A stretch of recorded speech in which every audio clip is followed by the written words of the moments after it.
بسم اللہ الرحمن الرحیم۔ السلام علیکم، ویلکم ٹو مہم کہانی۔ پلیز ناول کو لائک کر دیجیے، اگر آپ نیو ہے تو سبسکرائب ضرور کر دیجیے۔ چلتے ہیں ناول طرف۔ خان نرمین نے پکارا تو وہ پلٹ کر اسے دھیمے سے مسکرا کر دیکھنے لگا، پھر اچانک اس کا ہاتھ کھینچتے اس کی کمر کو گرل سے لگاتے دونوں ہاتھ اس کے ارد گرد رکھ گیا تھا، جبکہ نرمین اس حرکت پر بوکھلاتی اس کے کندھوں سے اسے تھام گئی تھی، جس پر کبیر کی مسکراہٹ مزید گہری ہوئی، لیکن پھر مسکراہٹ سمیٹ کر وہ خاموش نظروں سے اسے دیکھنے لگا۔ زرگام لالا معافی مانگ رہے تھے، نظریں اس کی گردن پر جمائے نرمین بولی تھی جو کبیر سننا چاہتا تھا۔ پھر کبیر نے اس کے بال چہرے سے سمیٹتے کان کے پیچھے کیے تھے۔ وہ اور اسرا بہت تکلیف میں ہیں، ہم نے انہیں معاف کر دیا تھا۔ کبیر نے اس کے ماتھے پر لب رکھتے آنکھیں بند کی اور کئی لمحے یوں ہی ٹھہرا رہا، جبکہ نرمین بھی آنکھیں بند کرتی اس کے لمس کو محسوس کرنے لگی۔ کیونکہ تم بہت اچھی ہو۔ کبیر کی بات پر نرمین آنکھیں کھولتے اسے دیکھنے لگی۔ ہم سب اچھے ہو سکتے ہیں خان، کبھی معاف کر کے اور کبھی معافی مانگ کر۔ اس کی گہری بات پر کبیر گہرا سانس بھر کر رہ گیا تھا۔ کبھی کبھی معافی مانگنا اتنا بھی آسان نہیں ہوتا جتنا لگتا ہے، کبیر نے اس کی آنکھوں میں دیکھتے بے بس لہجے میں کہا تھا۔ نہیں خان، معافی مانگنا اور معاف کرنا اتنا مشکل بھی نہیں ہوتا، ظرف کی بات ہوتی ہے، ہم اپنی اناؤں کو بیچ میں لے آتے ہیں۔ اگر رشتوں کے معاملے میں اسے دور کر کے میانہ روی اختیار کر لیں انسان، تو اس سے زیادہ آسان اور کچھ بھی نہیں۔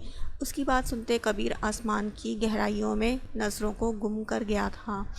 آپ کو سب سے آسان حل بتاؤں جس سے آپ کی ہمت دوگنی ہو جائے گی؟ نرمین کی آنکھوں میں چمک دیکھ کبیر نے اس بات میں سر ہلایا تھا۔ ہمارے نبی محمد صلی اللہ علیہ وآلہ وسلم نے فرمایا کہ اگر معافی مانگنے سے تمہاری عزت میں کوئی کمی آ جائے تو قیامت کے دن مجھ سے لے لینا۔ نرمین نے اس کی آنکھوں میں دیکھ ٹھہر ٹھہر کر بولا تھا تو کبیر کے جسم کا ہر حصہ کانپ اٹھا تھا۔ گہری سانس بھرتے وہ اپنی سفید شرٹ کے اوپری بٹن کھول گیا تھا، جیسے ارد گرد فضا میں آکسیجن کی کمی ہو گئی ہو۔ اتنی بڑی ذات کا اتنی بڑی بات کہہ دینا کسی کو واقعی ہمت دے گیا تھا کہ کبیر کو واقعی ہمت دے گیا تھا کہ وہ دل بڑا کرتے مسکراتا نرمین کو سینے سے لگاتا اس کے سر پر ہونٹ رکھ گیا تھا۔ تم ایک مکمل لڑکی ہو، وہ لڑکی جس کی خواہش سب کو ہوتی ہے، سب سے ہنس کر بات کرنے والی، سب کا خیال رکھنے والی۔ تمہیں زندگی کا ہر سلیقہ معلوم ہے، تم میرے لیے میری زندگی میں کسی نیکی کا صلہ ہو۔ کبیر مسکراتا خود کو اس وقت اس دنیا کا سب سے خوش قسمت انسان تصور کر رہا تھا۔ تمہاری معصومیت، تمہاری آنکھیں، تمہارے بال، تمہاری مسکان اور تمہارا یہ خوبصورت دل، تم میرے لیے ایک انعام ہو۔ میں خوش قسمت ہوں کہ تم میرے شریک حیات ہو۔ کبیر جذبات کی رو میں بہتا اسے سختی سے اپنے حصار میں جکڑ گیا تھا کہ نرمین کھلکھلا کر ہنسنے لگی تھی۔ بہت شکریہ خان، لیکن ہم مر جائیں گے، چھوڑیں ہمیں۔ نرمین بھی ہنستا ہوا اپنا حصار کبیر بھی ہنستا ہوا اپنا حصار کمزور کر گیا تھا۔ وہ کھلکھلاتی ہوئی ہٹی تھی۔ ایسے ہی مر جاؤ گی؟ ابھی تو ہمیں اپنے بچے اس دنیا میں لانے ہیں، پھر ان کی شادی کرنی ہے اور پھر ان کی شادی کر کے ان کے بچے دیکھنے ہیں۔ کبیر بولا تو نرمین لال چہرہ جھکاتی اس کے حصار میں کسمسانے لگی۔ چھوڑے خان ہمیں، ورنہ ہم پھر بے ہوش ہو جائیں گے۔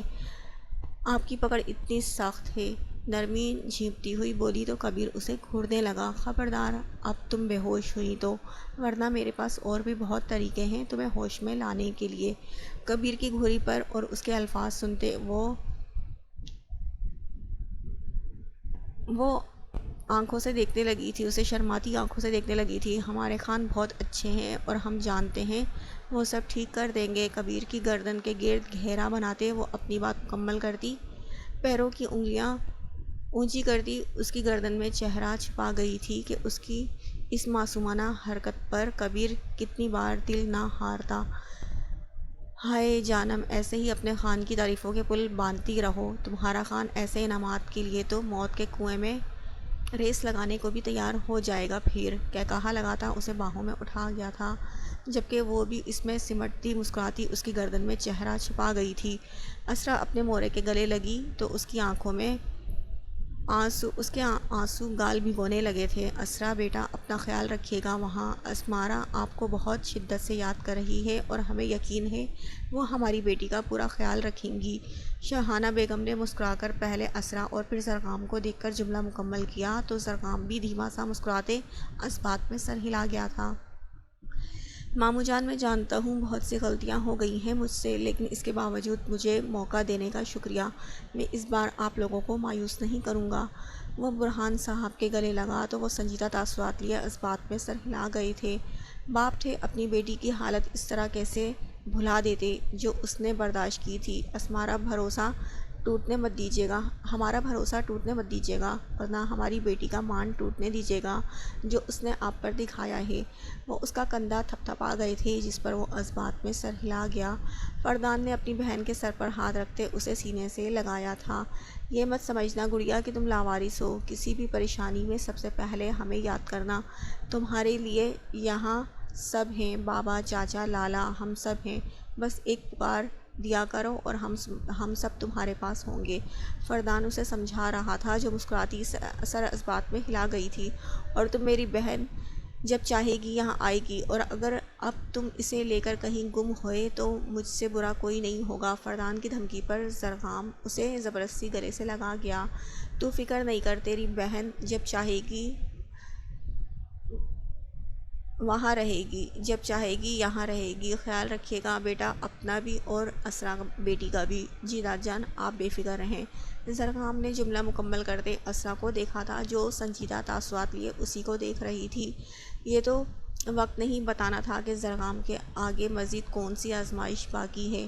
پورے راستے گاڑی میں سناٹا تھا۔ اسرا عبایا پہنے کھڑکی سے باہر نظر آتے نظاروں کو دیکھتی گہری سوچ میں گم تھی، جبکہ زرغام ہر تھوڑی دیر میں اس کے چہرے پر نگاہ ڈال لیتا۔ وہ اس سے بات تو کیا اس کی طرف دیکھ بھی نہیں رہی تھی، اور یہ بات زرغام خانزادہ سے برداشت نہیں ہو رہی تھی۔ سب کچھ ہو جاتا لیکن اسرا اس کے ساتھ یہ بے اعتنائی نہ کرے، یہ حرکت اس سے برداشت نہیں ہو رہی تھی۔ گھر کے دروازے پر گاڑی آ کر رکی تو اسرا باہر نکلتی جا چکی تھی۔ ایک نظر پلٹ کر اسے دیکھنا گوارا بھی نہیں کیا تھا۔ زرغام کڑوا گھونٹ پیتا خود بھی باہر آیا تھا۔ میری جان، میری بچی، کیسی ہیں آپ نے میں نے آپ کا بہت انتظار کیا، آپ کو بہت یاد کیا۔ اسمارا بیگم اسے دیکھتے گلے سے لگا گئی تھیں۔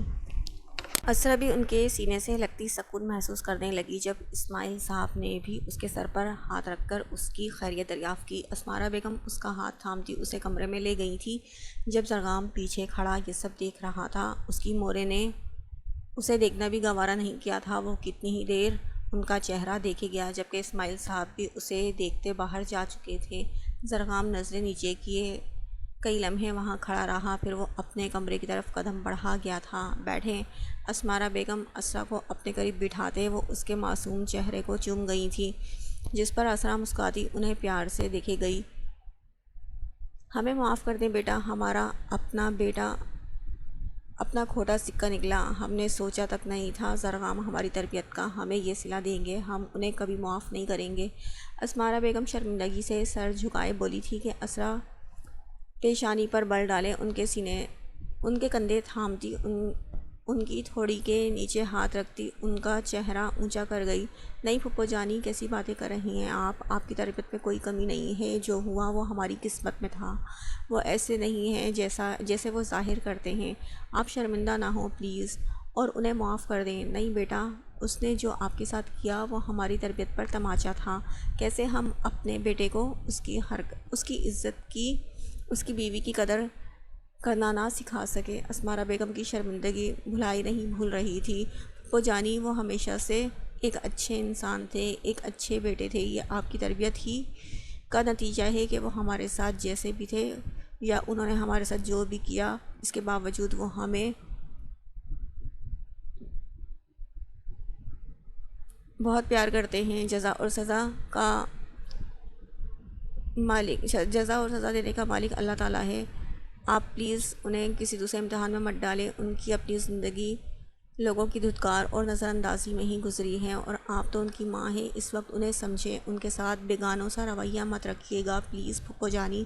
اسمارا بیگم کی آنکھوں میں آنسو آ گئے تھے۔ اس کی بات سنتے وہ ماں تھی، کیسے اس کا درد، اسے خود سے دور کرنا، اسے نظر انداز کرنا ان کے لیے کتنا مشکل تھا، ان سے بہتر اور کون جانتا تھا، لیکن اس کے ساتھ ساتھ وہ ایک عورت بھی تھی، اور وہ ایک عورت کی عزت پر حرف کبھی بھی برداشت نہیں کر سکتی تھی، نہ وہ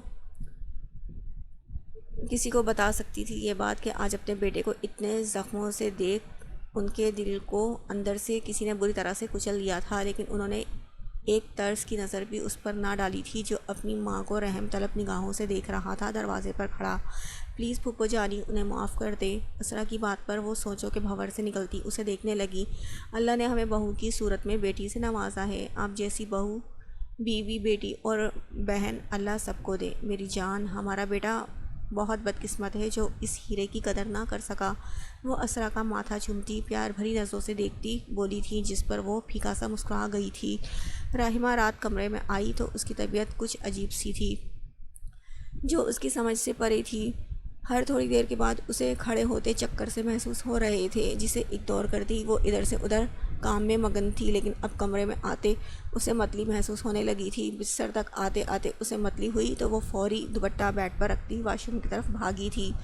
فردان، جس نے ابھی کمرے میں قدم ہی رکھا تھا، راحمہ کو یوں باتھ روم میں بھاگتے دیکھ وہ پریشانی سے اس کے پیچھے گیا تھا۔ کیا ہوا راحمہ، آپ کی طبیعت تو ٹھیک ہے نا؟ لیکن وہ جواب دینے کے بجائے مسلسل کہہ کر رہی تھی۔ فردان تو بھوکلا گیا تھا اس کی یہ حالت دیکھ، جبکہ کہہ کر کر کے راحمہ نڈھال سی ہو چکی تھی۔ فردان اسے تھامتا باہر لے آیا تھا۔ وہ بستر پر آ کر بیٹھی، نم آنکھیں تھیں، وہ فردان کے سینے سے لگتی اچانک رونے لگی تھی۔ میری جان، ہوا کیا ہے؟ ہم ڈاکٹر کے پاس لے چلیں گے آپ کو، طبیعت کچھ ٹھیک نہیں لگ رہی ہمیں۔ فردان اسے کھڑا کرنے لگا لیکن وہ نفی میں سر ہلاتی اس کے سینے سے لگی روتی رہی۔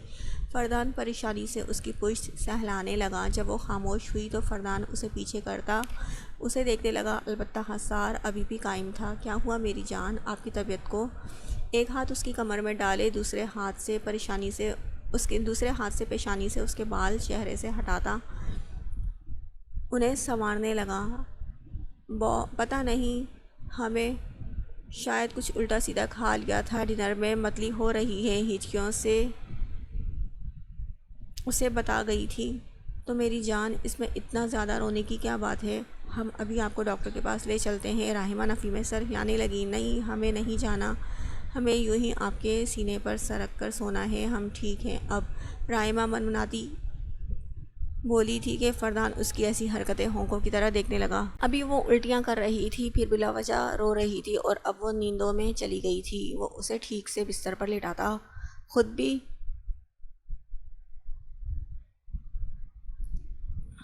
اسے اپنے سینے میں لگاتا، روشنی بجھاتے نیند کی وادیوں میں اتر گیا تھا۔ کافی رات ہو گئی تھی۔ زرغام یہاں سے وہاں کمرے میں چکر لگا رہا تھا۔ اپنے کمرے میں آتے ہی سب سے پہلے وہ اپنے اصل میں آیا تھا۔ ڈارک بلو کلر کا ٹراؤزر پہنے وہ شرٹ لیس تھا۔ وہ بار بار گھڑی کی طرف دیکھ رہا تھا جو رات کے 12 بجا رہی تھی۔ اس وقت تک تو سب سو چکے تھے، پھر وہ اکیلی ایسا کیا کر رہی ہے نیچے؟ وہ ماتھے پر بل ڈالے انہی سوچوں میں مگن تھا جب دروازہ کھلا۔ اسرا سپاٹ چہرہ لیے اندر آئی تو زرغام ٹھہرتے اسے دیکھنے لگا جو کبرڈ سے اپنے کپڑے نکالتی واش روم میں بند ہو گئی تھی۔ زرغام کے منہ میں الفاظ نہیں تھے، سمجھ نہیں آ رہا تھا اس سے کیا کہے۔ اس کے سامنے آتے ہی سارے الفاظ زبان سے غائب ہو گئے تھے جیسے، لیکن وہ اب صبر نہیں کر سکتا تھا۔ اسرا کے آنے کا انتظار کرتے وہ وہیں ٹہلتا رہا۔ جب وہ واش روم سے باہر نکلتی، سادہ سے سوٹ میں بالوں کی ڈھیلی چوٹی میں بنا رکھا تھا، بستر کی طرف جانے لگی تو زرغام نے اس کا ہاتھ تھامتے اسے روکا۔ وہ ٹھہری مگر پلٹی نہیں۔ زرغام کو اب چڑ ہونے لگی تھی اس کے نہ بولنے سے۔ اندر ہی اندر لاوا پک رہا تھا جو اس کے نہ بولنے سے کبھی بھی پھٹ سکتا تھا، لیکن وہ صبر کر رہا تھا، جتنا ہو سکے اتنا صبر۔ تم مجھے یوں اگنور کیوں کر رہی ہو؟ اس کے سوال پر بھی اسرا نہ پلٹی اور اپنے ہاتھ بھی بے جان سے اس کے ہاتھ میں رہنے دیے، جیسے وہ چھوڑے تو وہ جائے سونے کے لیے۔ اچانک اس کا ہاتھ کھینچتے زرغام نے اس کا چہرہ اپنی طرف کیا تھا جو سرد اور سنجیدہ تھا، نظریں نیچی کیے اس کے سینے پر دھری تھی۔ کچھ تو بولو، کچھ کہہ لو، غصہ کر لو، چیخو چلاؤ مجھ پر، لیکن یوں خاموش مت رہو، یوں مجھ سے نظریں مت چراؤ۔ اسے اپنے بے تحاشا قریب کرتے وہ بے بس لہجے میں بولا تھا کہ اسرا کے تاثرات میں کوئی رد و بدل نہیں ہوا تھا۔ زرغام نے نم آنکھوں کے ساتھ دانتوں کو بھینچے اسے کمر سے تھامتے پیچھے دیوار سے جا لگایا تھا کہ وہ ضبط سے آنکھیں بند کرتی اس کا چھونا برداشت کر گئی۔ ایک ہاتھ کمر میں ڈالے دوسرا ہاتھ اس کے گال سے لگاتے 2 انچ کے فاصلے سے اسے جی بھر کر دیکھنے لگا۔ دیکھتا رہا یہاں تک کہ زرغام کی آنکھیں نم سی ہو گئیں۔ اسرا نے نظر اٹھا کر اسے نہ دیکھا اور نہ وہ دیکھنا چاہتی تھی، لیکن اپنی سانسوں کا کیا کرتی جو اس کے قریب آنے پر ہی پھولنے لگی تھی۔ زرغام نے ہاتھ گال سے ہٹا کر انگوٹھے سے اس کی گھنی پلکوں کو چھوا، لیکن اس نے دیکھنے کی کوشش نہیں کی تھی، بس نظریں جھکائے رکھی تھی۔ I am sorry. اس کی پیشانی سے پیشانی ٹکائے وہ دھیمی آواز میں بولا تو اسرا کی چلتی سانسیں تھمی تھیں، دل شدت سے تھم کر دوڑا تھا، لیکن اس نے پھر بھی نظریں نہ اٹھائی۔ معاف کر دو مجھے۔ دھیمی آواز میں مزید سرگوشیوں میں دھیمی آواز کھلی تھی، لیکن لہجہ مزید گہرا ہونے لگا تھا۔ اسرا نے کچھ نہ کہا، اس کے گلے میں پہنے باریک چین پر نظر ٹکائی، وہ یوں ہی بے تاثر لہجے میں خاموش رہی۔ معاف کر دو تمہارے ہر آنسو کے لیے، ہر درد کے لیے، ہر بے سکونی کے لیے، ہر تکلیف کے لیے، زرغام نے نم لہجے میں کہتے اس کی پیشانی پر لبوں کو ہلکا سا مس کیا تو اس کے جسم میں سرد لہر دوڑی تھی۔ اسرا کا حلق خشک ہونے لگا، لیکن وہ کچھ نہ بولی۔ میں جانتا ہوں میری معافی تمہارے زخموں کو بھر نہیں سکتی، میرا پچھتاوا تمہارا ٹوٹا یقین نہیں جوڑ سکتا، لیکن پھر بھی آئی ایم سوری، مجھے معاف کر دو پلیز۔ وہ جذب سے ایک ایک لفظ بولتا اس کی پلکیں اٹھانے کی راہ دیکھتا رہا۔ اسرا کا دل ان لفظوں سے بھرنے لگا، گلے میں سانس اٹکنے لگی ہر اس کی حرکت سے۔ ڈیم اٹ، کچھ تو کہو۔ زرغام دبی دبی آواز میں چیخا۔ دیوار پر زور سے اپنا زخمی ہاتھ مار گیا تھا کہ اس کے زخم سے خون پھر سے رسنے لگا تھا۔ سفید پٹی سرخ ہونے لگی، جسے نظر انداز کرتے زرغام اس کی کپ کپاتی پلکیں دیکھنے لگا، جو اس کے ڈر سے اب بند ہو چکی تھی، لیکن ابھی بھی اس نے منہ سے الفاظ ادا نہیں کیے تھے۔ ایک بار نظر اٹھا کر دیکھ لو کہ میں تمہیں گلے سے لگا کر بتاؤں کہ تم سے دور رہنا کتنا تکلیف دہ ہے۔ زرغام کا نم لہجہ اسرا کے دل کو مٹھی میں دبوچ رہا تھا۔ وہ اسے خود سے دور دھکیلنا چاہتی تھی، لیکن اسے کوئی حرکت نہ کری۔ زرغام نے پیشانی اس سے دور کی، لیکن حصار سے آزاد نہ کیا۔ غور سے اس کی خوبصورت چہرے کے ایک ایک نقوش کو دیکھنے لگا، جو بے حد سونے سونے سے لگ رہے تھے۔ وہ آنکھیں جو ہمیشہ اس کی محبت میں چمکتی رہتی تھی اب ویران تھی۔ وہ رنگت جو اس کے قریب ہمیشہ سرخ رہتی تھی اب وہ زرد تھی۔ وہ جسم جو اس کے چھونے سے لرزتا تھا آج ساکھ تھا۔ زرغام خانزادہ کیسے برداشت کرتا یہ سب؟ ہاتھ کمر کو چھوڑتے اس کے چہرے کے ارد گرد حصار بنا گئے۔ زرغام نے اس کا چہرہ اوپر اٹھایا تو وہ اس کی گردن پر نظریں ٹکا گئی۔ پلیز کچھ کہو، مجھ سے بات کرو، مجھ پر غصہ کرو، مجھے سزا دو، لیکن ایسے چپ نہ رہو نا۔ اس کے گالوں کو نرمی سے سہلاتے زرغام نے اس کے دل پر بوسہ دیا تو اسرا نے آنکھیں بند کر کے کھولی اور گہری سانس بھری۔ مجھ سے برداشت نہیں ہو رہا تھا، دل نہیں مان رہا، دم گھٹ جائے گا میرا اب۔ وہ کان کے قریب جھکتے نم سرگوشی نما آواز میں کہہ رہا تھا۔ ہاتھوں کی جسارت الگ ہی اسرا کی حالت ناساز کر رہی تھی کہ اسرا کی بس ہوئی تھی۔ مت کریں پلیز۔ گھٹی ہوئی آواز میں اس کے منہ سے پسرا تھا، لیکن زرغام پیچھے نہ ہوا۔ پہلے وہ اس کی آواز سننے کو ترس رہا تھا، لیکن اب لب اس کے کان کے قریب سرسراتے ہوئے وہ اس کے گالوں پر لب مس کرتے اپنے ایک ہاتھ سے اس کے بازو کو سہلاتا خمار میں چور تھا۔ اسرا کا سانس لینا محال ہوا تھا اب۔ وہ شروع سے اس طرح اس کی جان نکالا کرتا تھا اور یہاں اسرا کا سانس بند ہو جایا کرتا تھا۔ پیچھے ہوں۔ بے نام سی سرگوشی کرتا اسرا نے اس کے سینے پر ہاتھ رکھتے ایک جھٹکا دیا، جس سے وہ ہوش میں آیا۔ اسرا نے اس سے نظریں نہ ملانے کا عہد کیا تھا اور اب بے ترتیب سانسوں کے ساتھ وہ اس کی بھوری بولتی آنکھوں میں دیکھ رہی تھی، جو اس کے خمار کے سنگ لال ہو رہی تھی۔ خود کو بمشکل سنبھالتے نم آنکھوں میں غصہ بھرتے وہ اسے دیکھنے لگی، جو ایک قدم اس کی طرف بڑھاتا پھر اس کے قریب آ رہا تھا۔ وہ وہیں رک جاتی، وہ وہیں رک گئی۔ مجھے چھونے کی یا منانے کی کوشش مت کریں۔ اجنبی آنکھیں، لہجہ روکھا سا تھا، آواز سرد۔ زرغام اسے بنا پلکے جھپکائے دیکھے گیا۔ نظروں کا زاویہ بدلتے اسرا نے گہری سانس گلے سے نیچے اتاری۔ جانتے ہیں ہم آپ کی ضرورت کا سامان ہے، لیکن اب بس کریں، ہم مزید آپ کا چھونا برداشت نہیں کر سکتے۔ کتنا تڑپائیں گے زرغام خانزادہ؟ دیکھیں دیکھیں، ہم مر چکے ہیں اندر سے، اب کچھ نہیں بچا ہم میں۔ اس ہنستی کھیلتی لڑکی کو برباد کر دیا آپ نے، اور آپ کو لگتا ہے ہم آپ کو معاف کر دیں گے؟ وہ دبی دبی آواز میں چیخ رہی تھی کہ سانس اب مزید پھولنے لگا تھا، جبکہ زرغام سٹل کھڑا اسے دیکھ رہا تھا۔ آپ کو زبانی معافی چاہیے تو ٹھیک ہے، ہم نے آپ کو معاف کیا۔ ہاں زرغام خانزادہ، ہم نے آپ کو معاف کیا، لیکن وہ رات ہم نہیں بھلا سکتے۔ ہم وہ رات نہیں بھلا سکتے جب آپ ہمیں کسی بیکار شے کی طرح بیچ راستے میں پھینک آئے تھے۔ ہم نہیں بھول سکتے کہ ان آدمیوں نے ہمیں بیکار شے سمجھ کر ہماری عزت کے ساتھ کھیلا تھا۔ ہم نہیں بھول سکتے جب انہوں نے یہ الفاظ کہے تھے کہ تو اپنے شوہر کے لیے بیکار چیز ہے جو تجھے کچرا سمجھ کر سنسان سڑک پر ہمارے لیے چھوڑ گیا۔ وہ ہذیانی ہوتی چیختی نیچے زمین پر بیٹھ گئی تھی، لیکن زرغام دیوار پر نظریں جمائے وہیں کھڑا رہا۔ زندگی میں پہلی بار زرغام خانزادہ کو لگا تھا اس سے اس کا غرور چھین لیا گیا ہو، اس کی عزت کو بھرے بازار میں جا کر برہنہ کر دیا گیا ہو۔ وہ ساکت و جامد کھڑا تھا جب دھیرے دھیرے نظریں سرکتی اسرا پر جا ٹھہری، جو منہ دونوں ہاتھوں میں چھپائے آنسوؤں سے رو رہی تھی۔ وہ اپنی اور اسرا کی زندگی سے اس رات کو کیسے مٹاتا؟ وہ اس بات کا ازالہ کیسے کرتا؟ زرغام کی آنکھ سے ایک آنسو ٹوٹ کر داڑھی میں جذب ہوا تھا۔ ہم اس رات مر کیوں نہیں گئے؟ ہم کیوں زندہ بچ گئے؟ وہ چیخی تھی کہ زرغام خانزادہ اس کے لفظوں کو سنتا ہوش میں آیا تھا۔